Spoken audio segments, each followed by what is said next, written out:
দুর্গাপুজোর এই কয়েকটা দিন মানে এই মায়ের আগমন থেকে বিদায় পর্যন্ত শুধু আনন্দ আর আনন্দ আমাদের।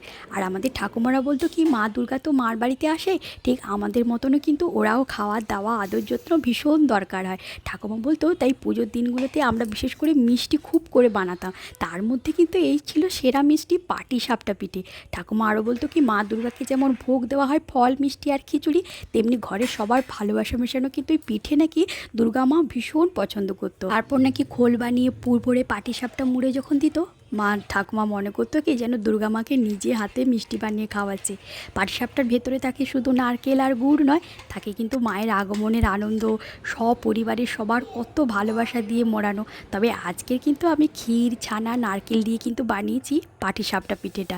এইভাবেই কিন্তু প্রতি বছর দুর্গাপুজোয় পাটিসাপটা হয়ে ওঠে মিষ্টি নয়, হয়ে ওঠে কিন্তু দুর্গা মাকে বরণ করার একটা অমূল্য মিষ্টি। ভীষণ টেস্টি হয় কিন্তু এরকম ক্ষীরসা পাটি।